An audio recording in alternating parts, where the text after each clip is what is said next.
Okay, let's talk about Russian spies. Here's a story about Russian spies, okay, on page 3. And I'm curious to know how much credibility you're giving to this one. Russian spies among us. A look at New York compound that houses Kremlin's intelligence officer.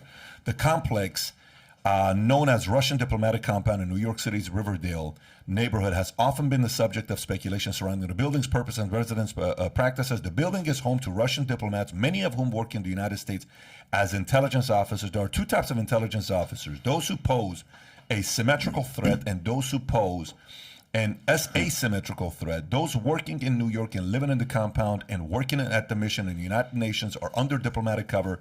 It's called a symmetrical threat. We know they're here. They're diplomats under diplomatic cover, so they actually have all the privileges of diplomats, and they've been caught conducting covers, so they actually espionage against our country. You can't throw them in jail because they're diplomats.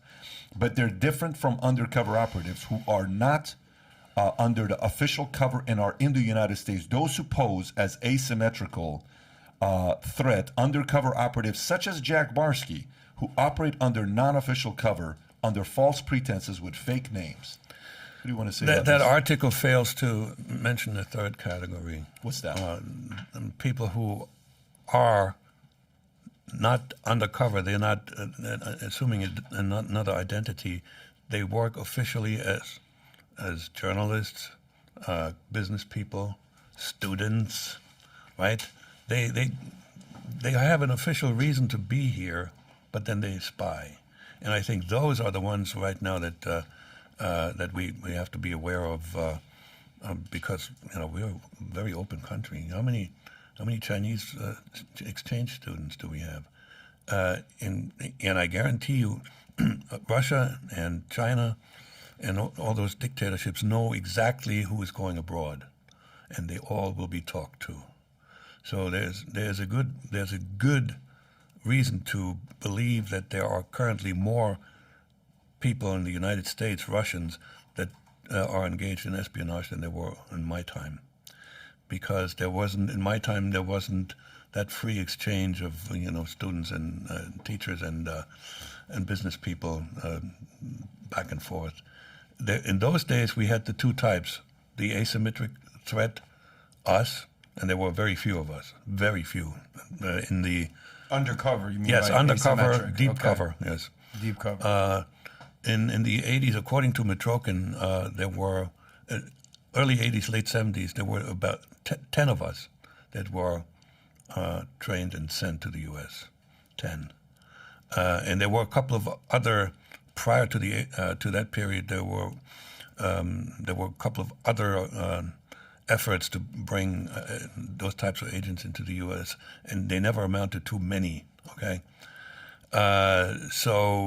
and here's one other difference between the KGB and Putin's intelligence services. The KGB was very solicitous of their agents. They did not like it when an agent was caught. They were, and if and when we were caught, they did everything to get us out. Putin enjoys when we catch people, because it scares us. How many more of those are there? I guarantee you, quite a few. Oh, he likes it when we catch people. Oh, why not? Because it makes him It even gives more a message. paranoid It gives a message that we got on the inside. Yes, That we're here. it's and game we're not playing. going anywhere. It's gamesmanship. How many? Reverse it. How many people? How many Americans, or people on the American side of things, or on the EU side of things, even are implanted in Russia or even China, for that matter? This is an educated guess. Far fewer. Far fewer. They're better at it than we are. That's Yes, what they you're are. saying. And Or it's just easier to blend in America. how many versus people want to live in Russia? How Bernie Sanders? yes. How many people would, it would be a sacrifice as opposed to coming to the United States. Mm-hmm. You get a good life and you do something patriotic for your country. That also played a role for me signing up in those days. But like you, how many people fall in love with the benefits of living in America and say, KGB life ain't for me anymore, I'm just going to stay here for a while? Yes, but you got to be careful. There's always relatives back home, and you may be married and with children.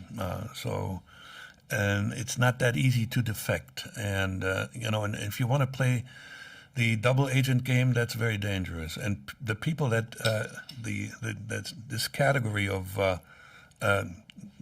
official cover, but not under diplomatic protection. This category is not well trained. They don't get. You say when in 2010 there were like 10 SVR agents, Russian agents, were arrested by the FBI, and they were like very poorly trained. There's a short video, an FBI video on YouTube, where you can see some of their operations. And when I saw this for the first time, I was screaming at the TV, "You can't do this! This is wrong!" So if you enjoyed this little segment from the podcast, click over here to watch the entire podcast. And if you've not subscribed to the channel, please do so. Take care, everybody.